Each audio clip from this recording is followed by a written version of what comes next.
할렐루야. 네. 오늘 말씀을 같이 나누려고 합니다. 본문이 짧은데 내용이 짧은 게 아니라 아무튼 앞부분 내용이긴 한데 다른 게 좀 많습니다. 첫 번째 그림부터 보고 시작을 해볼까요? 옛날 생각 한번 하시면 저거 많이 하셨나요? 모르시는 분들은 젊은 거죠. 네. 장난감이 없던 시절에 밖에 나가면 돌 하나만 주시면 할 수 있던 놀이가 있었습니다. 네. 테두리를 네모나게 그리는 데도 있고 동그랗게 그리는 데들도 있는데 어쨌건 양쪽 끝에 자기 집 하나 만들고 시작하죠. 돌 하나 골라서 3번 튕겨서 들어오면 이제 그만큼 그리잖아요. 근데 이제 이 그리는 게 중요한 게 아니라 한번 성공하면 이렇게 뼈물 재가지고 고기도 선 하나 더 거서 우리 땅이 됩니다. 그러니까 전략이 생기는 거예요. 그러니까 들어오기 쉽게 넓게 만드는 게 아니라 뾰족하게 저 끝까지 해서 저기 뼈만 한번 재면 이만큼 우리 땅 되니까 이렇게 계속 뾰족뾰족하게 해서 끝에까지 올라가는 그런 일도 많이 하셨죠. 이게 저만 저러고 논 게 아니죠. 예. 저런 거 했습니다. 그러니까 뭐가 중요하다고 이야기하는 거냐면 그 끄트머리, 땅을 따기 위해서는 그 앞에가 중요한 거예요. 이미 딴 땅이 중요한 게 아니라 앞에 땅이 중요합니다. 그 앞에, 맨 앞에 있는 그 부분이 중요한 거죠. 하나님께서 예수님을 통해서 대위임령을 주셨어요. 복음을 들고 땅 끝까지 전파를 해야 됩니다. 구약에선 되게 그 땅 끝을, 그 스페인 끄트머리, 요나가 하나님의 낯을 피해서 도망갔던 다시스가 땅 끝이라고 생각이 됐어요. 그러니까 예루살렘 입장에서는 서쪽 끝을 이야기하는 겁니다. 바울이 갔던 여행 경로를 잘 살펴보면 서쪽으로 계속 가고 있는 것을 발견하게 돼요. 중간쯤에 로마가 있지만 더 끝까지도 생각을 하고 있는 겁니다. 근데 그런 기준으로 보면 예루살렘은 너무 멀어요. 그쪽까지 선교를 감당하기에 여기서 다 보낼 수가 없습니다. 그럼 중간에 뭐가 필요한 거예요? 중간에 전초기지 같은 게 필요해요. 돌을 쳐서 거기까지 보내야 그 다음을 나갈 수가 있는 거죠. 그런 도시가 2개가 존재합니다. 오늘 바울의 2차 전도 여행에서 길게 머물렀던 고린도와 3차 전도 여행에서 길게 머물렀던 에베소가 그런 전초기지 역할을 했던 2군데의 교회가 되는 겁니다. 하나님께서 멀리 선교하고 싶으신데 가다가 전초기지 같은 교회를 세우고 싶으세요. 그럼 어떤 기준으로 세우시겠어요? 선교를 하기 위해서 멀리 저기 지어야 되는데 기준이 필요하잖아요. 우리도 교회 지을 때 이런 기준 삼거든요. 우리 경주드레교가 드디어 개척을 해서 어딘가 교회를 세우고 싶은데 그럼 여러분들 무슨 고려를 하시겠어요? 우리 교회가 세울 곳은 이쯤에 저쪽을 포함해서 여기 딱 지었으면 좋겠는데 입지 조건이 있잖아요. 교통이 편리해야 되죠. 그죠? 도로가 좀 있고 이렇게 연결이 돼야 되는 거. 주차할 공간도 이제 좀 넉넉하게 있어야 되죠. 전에 있던 교회가 옛날에 지어진 교회들이라 옛날 교회의 특징은 좀 산 중턱에 있어요. 산 중턱에 있고 올라가는 길에 빼곡하게 집들이 있어서 딱 차 한 대가 지나갈 수 있는 공간이 있었습니다. 이제 너무 좁아서 나중에 반대쪽에 도로를 하나 내기도 했는데 문제는 이제 그 교회를 처음 오시는 이제 아기 있는 어머니들이 오시다가 그 경사를 막 올라가고 계신 거예요. 근데 하필 중간쯤에 누굴 만났어. 어떻게 해요? 이게 올라가기도 어렵고 뒤로 빼자니 경사로를 내가 백으로 나가야 되는데 이게 참 곤란하잖아요. 그 다음 주에 안 보신다는 얘기가 자꾸 이렇게 들려오는 거죠. 어려우니까. 현실적인 얘기로 우리는 접근이 조금 어렵지 않은 교회가 필요하고 주차 공간이 조금 넓은 교회가 필요하기도 합니다. 막 따지는 거예요. 하나님께서 이제 이 넓은 땅을 복음을 전하는 전파 사역에서 2군데를 바울을 통해서 만들어 놓으셨는데 지리적인 이점이 있습니다. 고린도는요, 첫 번째 사진 보여주면 최근 사진입니다. 저기 어딘지 아시죠? 저것만 봐도 지중해 저기 그리스 아래쪽에 있는 지역입니다. 저기 마치 섬처럼 떨어져 있을 것 같은데 안 떨어져 있는 데가 하나 있잖아요. 이게 저 위치, 안 떨어져 있는 저 위치가 고린도예요. 그러니까 배로 갈 때 저기를 지나갔으면 반대쪽에 가고 싶은데 통과가 안 되잖아요. 그래서 고린도에서는 그런 배들이 다 입항해서 육로로 잠깐 건너가서 반대쪽 바다로 나갔던 지역입니다. 확대된 사진에 보면 저기에 운하가 놓여져 있어요. 예, 이스미아에서 포시도니아로 연결되는 고린도 운하가 저기 되어 있습니다. 그래서 배가 지나갈 수 있게 돼 있어요. 근데 그 옛날에는 저게 안 되니까 고린도 쪽에서 저쪽 항구로 들어오면 고린도 사람들이 어떻게 버렸었냐면 배를 밀었어요. 저쪽으로. 아니면 집만 넘기든지. 대단하죠? 예, 운하는 만들 수 없으니까. 그래서 고린도가 엄청나게 번성한 곳이 됩니다. 저길 돌아가기보다는 당연히 고린도를 통하는 게 빨랐기 때문이죠. 어쨌건 상업적으로 크게 발달하면서 외국 문물도 많이 들어오고, 물론 이제 외국 종교가 들어오는 바람에 성적으로 좀 문란한 도시가 되기도 했습니다. 이 도시를 주전 200년 전에 완전히 파괴가 됐었는데, 로마가 보니까 저 위치가 너무 중요해요. 그래서 주전 40년에 로마 식민지로 다시 재건해서 저 아가야 지방의 수도로 삼습니다. 괜찮죠? 지리적으로 괜찮은 도시죠. 에베소 얘기할까요? 예, 에베소 지도 아까 색깔이 있는 거 보여주시면, 저기서 바울 전도여행 경로에서 저기 아가야 쪽 말고 에게 쪽 말고 요거 소아시아 쪽에 들어오는 항구에서 빨간 점 쪽이 에베소가 됩니다. 여기도요, 에베소라는 지방의 수도가 버가모였는데 현실적으로는 에베소가 행정 중심 역할을 합니다. 그러니까 그 지방의 수도 정도가 되는 도시였던 거예요. 유명한데 뭘로 또 유명하냐면, 로마에서 로마 황제를 얼굴로 보는 로마 본토의 사람들은 황제를 숭배까지 하진 않아요. 근데 이게 동쪽으로 멀어질수록, 로마에서 먼 식민지가 될수록 특히 동쪽 사람들이 황제 숭배를 자주 합니다. 도시도 황제 이름으로 바치기도 하고 황제의 신전도 지어서 숭배를 하는데, 에베소가 그것으로 유명했던 도시예요.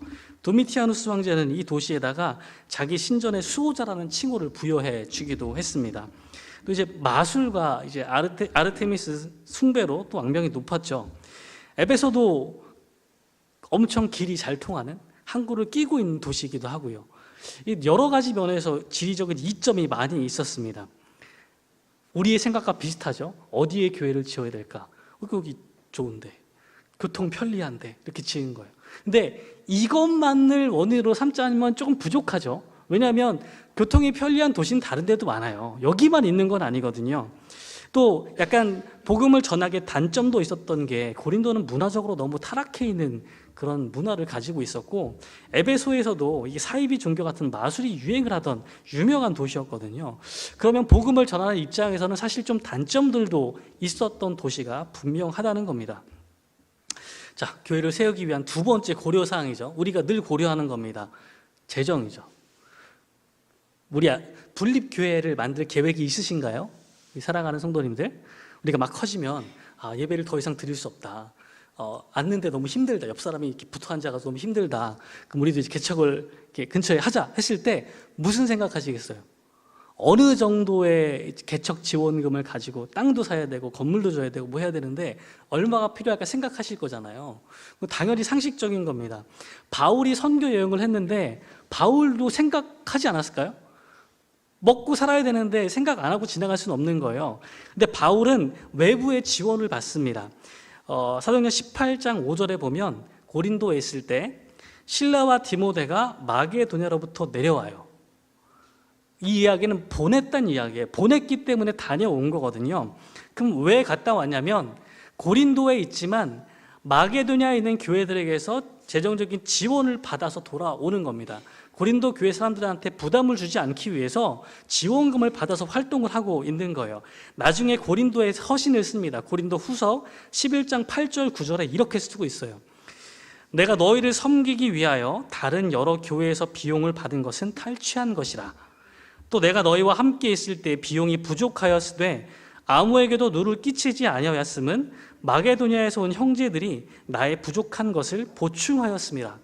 내가 모든 일에 너희에게 폐를 끼치지 않기 위하여 스스로 조심하고 또 조심하리라. 고린도에서 전도할 때 누가 지원한 거예요? 마게도냐에 있는 교회들이 지원한 거예요. 근데 이거는 고린도에서만 그런 게 아니라 바울이 선교 여행 곳곳에서 그랬습니다. 예를 들면 데살로니가에서 전도할 때도 비슷한 일이 벌어집니다.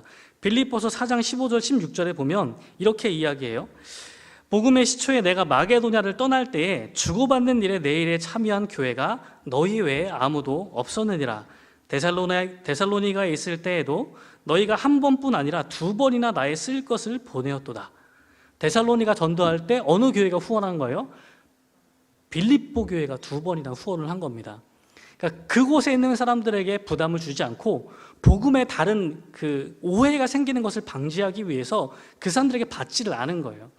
그러다 보니까 다른 교회 후원을 받고 있습니다. 근데 이 받은 후원들이 정말 장기간 머무를 만큼은 안 되는 거예요. 그렇죠? 장기간을 머무르기는 어렵습니다. 그런데 고린도에서는 1년 6개월을 버텨내는 거예요. 이유가 뭘까요? 여기서는 누구를 만나냐면 브르스길라와 아굴라를 만나게 됐기 때문입니다. 이 사람들은 원래 로마에서 장사를 하고 있었는데 황제가 칙령을 내려서 유대인들끼리 예수님을 믿는 무리와 그렇지 않은 무리가 좀 싸웠어요. 폭동 비슷하게 일어나니까 황제가 그냥 싹 다 내쫓아 버립니다. 그러니까 그런 일들 때문에 브리스길라와 아굴라가 고린도로 나와서 장사를 하고 있다가 바울을 만나게 돼요.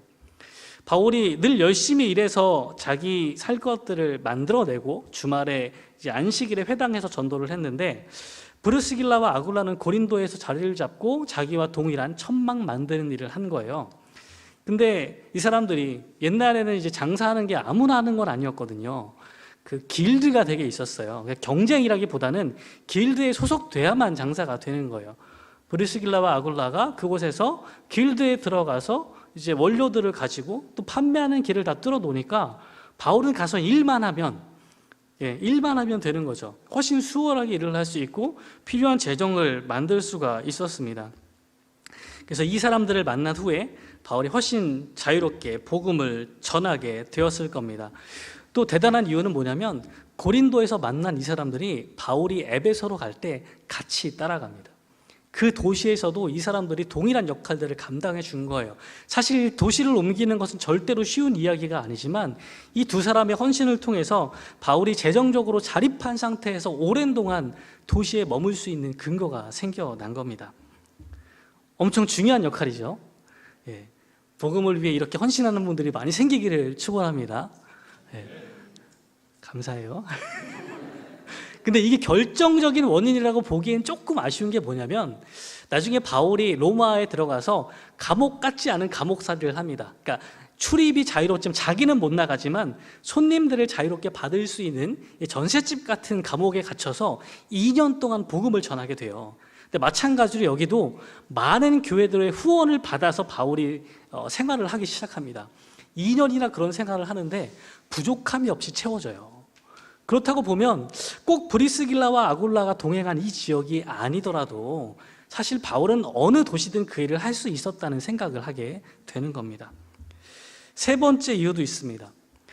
복음을 전하다 보면 반대에 부딪혀요. 바울과 일행들은 특별히 복음을 전할 수 있는 기반이 없었기 때문에 각 성에서 회당을 찾아가서 말씀을 전하기 시작합니다. 유대인들을 기반으로 한 거예요, 회당을. 근데 문제는 복음을 담대하게 전할수록 그 유대인 중에 극렬한 사람들이 반대하기 시작하는 거예요. 대적하기 시작하고 쫓아내고 모함하고 비난하기 시작하는 겁니다. 그러면 그 도시의 사실 기반은 유대인들이었는데 이 사람들이 쫓아내려고 하다 보면 바울 일행은 기반을 상실하는 거예요. 실제로 우리가 보는 사도행전의 많은 기록들은 바울이 그 사람들의 쫓기듯 성에서 도망치는 것들을 계속 보여주게 됩니다. 근데 장기적으로 사역하려면 어떻게 해야 돼요? 그런 사람들이 계속 있는데 장기적으로 사역하다 보면 부담이 되잖아요. 오늘 18장 5절과 6절 말씀 보시면 실라와 디모데가 바울이 고린도에 있을 때 마게도에서 내려온 다음에 이제 바울이 그 지원금을 받고 평일에도 이제 담대하게 복음을 전하게 됩니다. 유대인들에게 예수는 그리스도라고 밝히 증언하니까 또 비방하는 무리가 생겨나는 거예요. 그걸 싫어하는 사람들이 바울을 내쫓고 싶어 하는 겁니다. 그랬더니 바울이 그럼 나는 이방인에게 가겠다 하고 밑에 하나님을 경외하는 이 말이 붙은 거는 헬라인이라는 이야기예요. 이방인 디도 유스도라는 사람의 집에 들어갑니다. 그 집의 위치가 회당 옆이래요. 대범하죠? 유대인들이랑 막 싸웠어요. 그래, 내가 그러면 너희들 말고 복음을 받아들이는 이방인한테 갈게 하고 앞집으로 딱 들어가는 겁니다. 그 사람들 눈에 어떻게 보이겠어요? 막 기분이 나쁘죠. 제가 어디 멀리도 안 가고 그 앞에 간 거예요. 회당 바로 앞에. 얼마나 기분이 나쁘겠어요. 그 사람들이 바울을 쫓아낼 생각을 계속 했겠죠. 그런데 어떤 일이 생겨나냐면 회당장이 회심하는 일이 벌어집니다. 8절에 보면 회당장 그리스보가 온 집안과 더불어 주를 믿으며 수많은 고린도 사람도 듣고 믿어 세례를 받더라. 이렇게 나와요. 유대인들이 바울을 쫓아내고 싶은데 누가 믿어버린 거예요? 회당장이 믿어버린 거예요. 그 중에서 가장 유력한 사람이 딱 믿어버리니까 바울을 내쫓고 싶은데 누구 눈치가 보여요? 그리스보 눈치가 보이는 거예요. 이 사람 눈치가. 지금 이게 이름도 그렇고 전형적인 로마 이름이거든요. 그리스보는 그 지역에서 뭔가 로마 시민이었을 가능성이 있을지도 모르고 지위와 부를 갖춘 사람인데 회당에서 많은 일들을 감당하고 있던 사람인데 예수님을 따르기 시작하니까 이게 내쫓기도 어렵고 갑자기 폭력을 쓰기도 어렵고 다 눈치가 보이기 시작하는 겁니다. 고린도전서 1장 14절에 보면 바울은 선교 여행을 하면서 세례를 많이 주지 않는데 여기 그리스보와 가이오 두 사람은 자기가 세례를 주었다고 지칭합니다. 그 그리스보가 이 사람인 거예요. 그러니까 여러 반대를 경험하게 되는데 그 반대를 이길 만한 중요한 일들이 필요한 거죠. 에베소에서도요, 회당에 들어가서 석 달이나 가르칩니다. 마찬가지로 바울의 가르침에 반발하는 사람들이 생겨나기 시작했어요. 19장 9절에 보면 어떤 사람들은 마음이 굳어 순종하지 않고 무리 앞에서 이 도를 비방하거든요. 이제 회당과 결별해야 될 때가 또 된 거예요. 이제 더 이상 그들을 의지할 수 없고 바울은 제자들을 따로 세우고 나와서 두란노 서원에서 날마다 강론하기 시작합니다. 그걸 몇 년이나 하나요? 2년이나 지속하게 됩니다.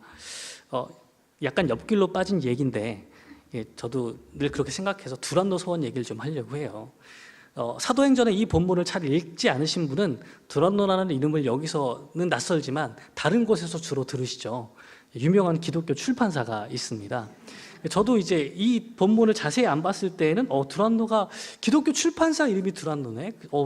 중요하고 좋은 이름인가 보다. 두란노의 뜻은 뭘까 생각했는데 두란노가 사람 이름인 거예요. 그래서 당시에 헬라인들이 이제 철학을 가르치는 분들이 자기 이름으로 서원을 세워서 거기서 가르쳤어요. 또는 서원을 소유한 사람의 이름이기도 했거든요. 둘 중에 하나예요. 바울이 회당에서 쫓겨난 다음에 앞에 있는 서원에서 임대해서 가르친 거예요. 오전에 그 사람이 가르치면 자기가 오후에 가르치고, 그 사람이 그냥 세를 줬으면 오전에 가르치고 이렇게 하는 거죠. 그래서 우리가 예를 들면 저쪽 위쪽을 놓고 교회를 세우고 싶은데 장소가 마땅치 않으니까 우리 구산 서원을 잠깐 빌렸어요. 그래서 거기서 이제 오후에 예배를 드린 거예요. 그랬더니 이렇게 위대한 곳이 있구나. 우리는 출판사의 이름을 구산서원이라 짓겠다. 이렇게 이야기한 것과 좀 비슷한 뉘앙스죠. 두란노 서원이라는 이름이 중요한 게 아니에요. 아시겠죠? 빌린 장소일 뿐이에요. 여담이었습니다. 어쨌건 에베소에서도 이런 일들이 일어나기 시작을 하는데 우리는 그런 거예요. 경주 드레교회가 이 자리에 자리 잡기까지 2번의 교회가 쫓겨났다는 이야기를 들었습니다. 텃세가 있는 거죠. 우리 동네도 그 경주도 복음화율을 추산율이 늘 바뀌고 있는데 가장 근접한 각 교회의 성도 수를 다 모은 걸로 따져보면 5%는 좀 넘고 10%는 많이 안 되는 정도가 복음화율이라고 합니다. 그 가운데 하나님께서 이제 교회들을 보내시고 하시는데 반발이 있잖아요. 반대가 있잖아요. 그럼 그 반대를 사실 상식적으로는 어떻게 무마해요? 그 동네 분들 만나야죠. 동네 어르신들 만나고 청년 회장님들 만나고 노인 회장님들 만나면서 교류를 가져가서 반대하시지 못하도록 좀 관계를 쌓아 나가는 방식이 가장 상식적인 방식이 아닐까요? 현실적인 이야기죠. 당시에 바울이 고린도에서 만났던 그리스도라는 회당장이 회심함을 통해서 그런 일들이 실제로 벌어진 거죠. 자, 그러면 이런 상황들이 분명히 도시에서 사역하는 것을 수월하게 만들었을 텐데 이게 꼭 그 도시여야 하는 이유가 충분할까요? 진짜 원인을 다시 이야기하고자 합니다. 고린도에서 바울이 1년 6개월을 머물렀던 가장 중요한 이유는요, 사도행전 18장 9절 10절에 나옵니다. 18장 9절에 밤에 직접 주님께서 환상 가운데 나타나서 바울에게 말씀하세요. 두려워하지 말며 침묵하지 말고 말하라. 내가 너와 함께 있음에 어떤 사람도 너를 대적하여 해롭게 할 자가 없을 것이니 이는 이 성중에 내 백성이 많음이라. 두렵죠. 유대인들이 자기를 대적하고 내쫓으려 하고 돌을 던지려 할 때 바울에게 하나님께서 뭐라고 말씀하세요? 내가 너와 함께 있다라고 말씀하시는 겁니다.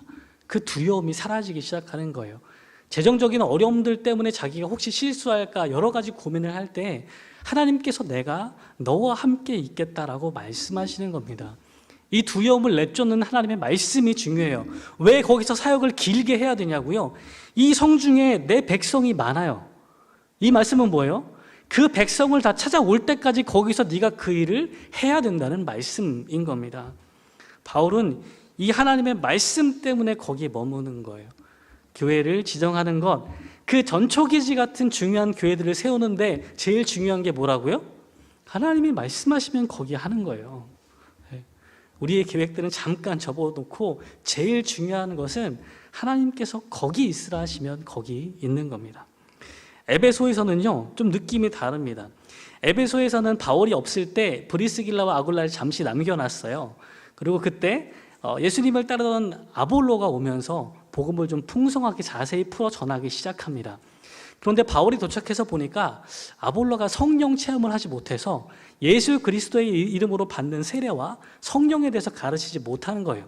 바울이 에베소에 와서 사도행전 19장 5절, 6절 말씀해 보면 그들이 이 이야기를 듣고 주 예수의 이름으로 세례를 받으니 바울이 그들에게 안수하매 성령이 그들에게 임하심으로 방언도 하고 예언도 하니 모두 12사람쯤 되니라. 성령이 임하시고 방언이 터지고 예언하는 일들이 언제 사건과 아주 유사한가요? 오순절 사건과 아주 유사하잖아요.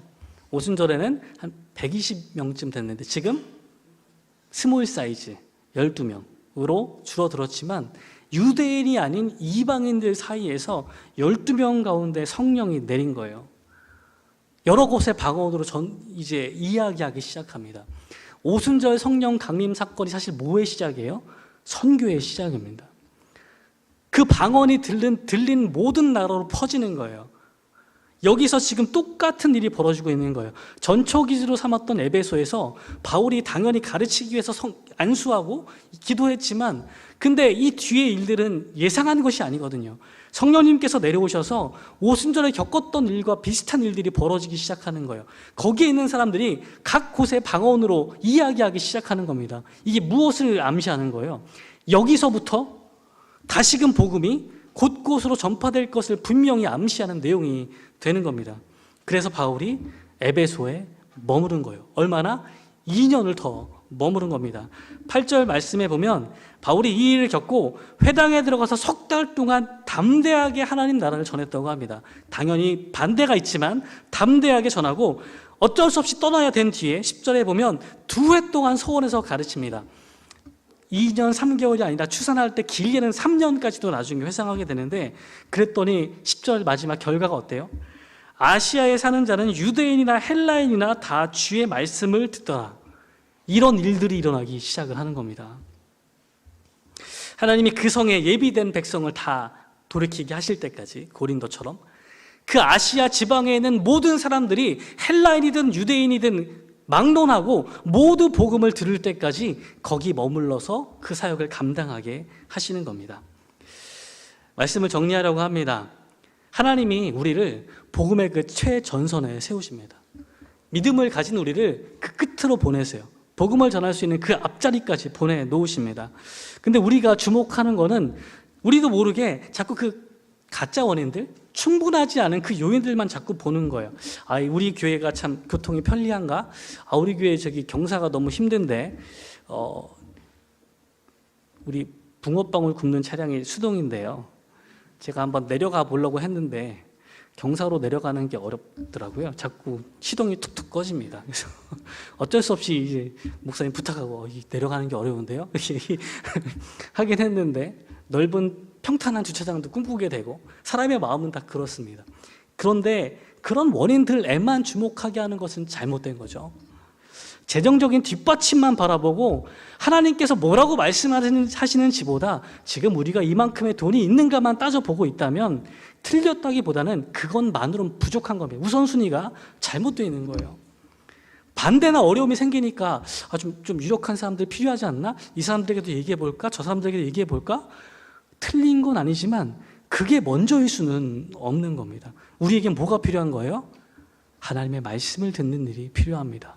우리에게 지금 뭐라고 말씀하시는지, 누구에게 전하라고 말씀하시는지가 먼저가 되어야 하는 거예요. 두려움이 그걸로 끝나지 않습니다. 진정하게 우리를 두려움에서 구원해 주시는 그 말씀은 내가 너희와 함께 하겠다는 하나님의 말씀밖에 없습니다. 그 말씀을 붙들고 하는 거죠. 우리에게 필요한 것은 우리의 계획과 우리가 할 수 있고 볼 수 있는 것을 채워 넣는 것이 아니라 하나님의 인도하심을 먼저 주목하고 그것을 따라가는 삶입니다. 계획은 우리 각자가 세우는 게 아니라 하나님께서 세우시는 거예요. 우리는 하나님의 계획 안에서 우리의 할 일을 발견하는 것이 중요합니다. 그래서 귀 기울여 듣는 것이 중요하고 하나님께서 말씀하신 그 세밀한 내용들을 따라가는 것이 우리의 일이 되는 겁니다. 그럴 때 함께 계시는 하나님을 의지할 때 고난의 한 가운데에서 그 가운데 머물 수 있는 용기가 생겨나기 시작하는 겁니다. 그것을 감당하고 복음을 담대하게 이야기할 수 있고, 그럴 때 하나님께서 예비하신 영혼들을, 온 성에 있는 그 많은 백성들을, 그 지역에 있는 모든 사람들에게 복음이 전파되는 일들을 우리에게 일으켜 주신다 말씀하시는 겁니다. 하나님께서 우리 경주 두루의 교회를 여기 세워주셨어요. 하구리에 2번이나 교회가 쫓겨났던 지역에 우리는 자리 잡게 하셨습니다. 왜 계속 우리가 여기 있게 하실까요? 바울이 들었던 것처럼 여기 하나님의 백성이 많기 때문에 그런 것이 아닐까요? 남사리와 가정리와 현곡면과 경주에 이르기까지 여기 하나님의 복음을 들어야 할 백성이 많기 때문에 우리를 불러주고 계신 것이 아닐까요? 가장 중요한 이 이유에서 멀어지기 시작하면 우린 자꾸 잘못된 길을 따라가게 되어 있습니다. 하나님이 우리를 불러서 복음을 전해야 하는 가장 중요한 자리에 두셨습니다. 이 자리에 머물 수 있는 것은 어려움과 고통스러운 일이 있음에도 불구하고 여기 우리가 버틸 수 있는 것은 하나님이 우리와 함께 하시기 때문이며 하나님의 백성을 되찾는 일 가운데 우리를 불러주셨기 때문입니다. 오늘도 하나님은 그 백성들을 모으고자 하세요. 우리 사랑하는 가족들 가운데, 믿지 않는 사람들 가운데, 친척들 가운데, 가까운 이웃들 가운데 분명히 우리에게 그 일들을 감당하라고 말씀하십니다. 두려워하지 말고 잠잠하지 말고 말하는 그 일 가운데 모두 순종함으로 참여하는 저와 여러분들이 되시기를 주님의 이름으로 축원합니다. 이 시간 함께 기도하기 원합니다. 보이는 상황 가운데 절망할 때라도 하나님이 우리와 함께 계신다 말씀하십니다. 우리의 두려움을 떨쳐놓고 하나님께서 잠잠하지 말고 말하라 말씀하시는 그 음성을 따라가게 하여 주시옵소서. 하나님, 이 지역 가운데 내 백성이 많다 말씀하실 때, 너의 가족 가운데 내 백성이 많다 말씀하실 때 그 일을 감당할 수 있는 사람이 되게 하여 주시옵소서. 하나님, 하구리와 가정리를 넘어서 현곡면과 경주에 이르기까지 하나님 모든 사람에게 하나님의 나라의 복음이 전해지는 일들 가운데 우리를 그 끝에 세워주셨사오니 그 일을 감당할 수 있는 주님의 교회 될 수 있도록 인도하여 주시옵소서. 주님의 이름 한번 부르고 함께 기도하겠습니다. 주여,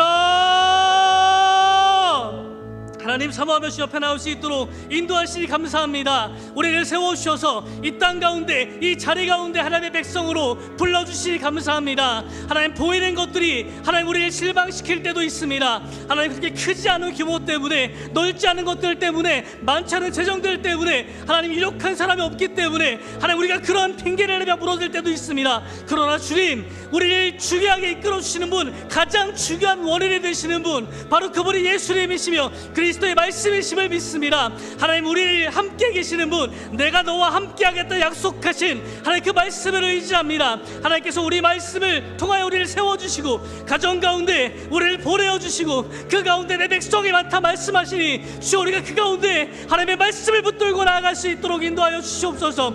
그 백성을 다 되찾기까지, 하나님의 백성을 다 모을 때까지 우리가 거기 있게 인도하여 주시니 하나님, 우리가 이 가정 가운데, 하나님 우리 친척들 가운데, 사랑하는 이웃들 가운데 그 역할을 감당하는 사람들 될 수 있도록 주여 인도하여 주시옵소서. 하나님, 하구리와 가정리와 남사리와 하나님 현곡면과 경주 지역에 이르기까지 하나님, 우리가 오래 머무르게 하시는 것은 복음의 능력에 전파될 것을 주께서 기대하시기 때문입니다. 하나님, 5% 남짓한 하나님 복음의 율 가운데, 하나님 경주 땅 가운데 너무나 많은 복음을 듣지 못한 사람들이 하나님 기다리고 있사오니, 하나님 우리 교회를 세워주신 그 뜻을 분명히 기억하게 인도하여 주시고, 하나님 이 땅 가운데 하나님의 백성을 다 되찾을 때까지, 하나님 복음이, 하나님 나라의 놀라운 이야기가 그 모든 사람들에게 다 들려질 때까지 주여 우리를 사용하여 주셔서 우리의 믿음의 그 방향을 가지고 나아갈 수 있도록 인도하여 주시고, 우리 교회가 맡은 사명들을 감당할 수 있도록 주여 인도하여 주시옵소서. 하나님, 우리 마음 가운데 두려움을 날 쫓아주시는 그리스도 약속을 믿습니다. 그것을 믿고 의지하며 나아갑니다.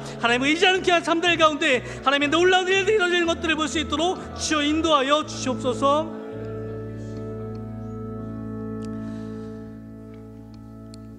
하나님, 그 놀라운 계획 가운데 이곳에 경주 두레교회를 세워주시니 참 감사합니다. 하나님, 이 지역 가운데 여전히 하나님의 백성이 많이 있다 말씀하시니 하나님, 우리가 그 음성을 듣기를 원합니다. 하나님, 이 지역 가운데 아직도 하나님 나라를 알지 못하고 복음을 듣지 못하는 사람이 많다 하시니 하나님, 우리가 그 역할을 잘 감당하게 되기를 원합니다. 하나님, 눈에 보이는 것만 따져가다가는 속상할 일이 많고 마음이 무너질 때도 많습니다. 그러나 주님, 우리를 세워서 우리의 가정에, 친척들 가운데, 이웃들 가운데 복음을 전하는 귀한 사람으로 세우셨사오니 하나님을 의지하여, 하나님의 말씀을 의지하고 예수 그리스도의 능력을 의지하여 그 역할을 감당해낼 수 있도록 인도하여 주시옵소서. 하나님, 우리가 무너지지 않게 인도하여 주시고 내 말이 아니라 하나님을 의지할 수 있도록 인도하여 주셔서 담대하게 그를 담당하는 모든 성도들 될 수 있도록 이끌어 주시옵소서. 모든 말씀 예수님의 이름으로 기도드리오며, 이제는 우리 주 예수 그리스도의 은혜와 하나님 아버지의 변함없는 사랑하심과 성령님의 함께하사 담대하게 우리와 함께 계신다 말씀하심이 이제 하나님의 복음의 명령을 의지해서, 예수 그리스도의 능력을 의지해서 가정과 이웃과 이 지역 전체에 복음을 들고 나아가기를 결심하는 사랑하는 모든 경주 두레교회 성도들을 위해 이제로부터 영원토록 함께 하시기를 간절히 축원하옵나이다.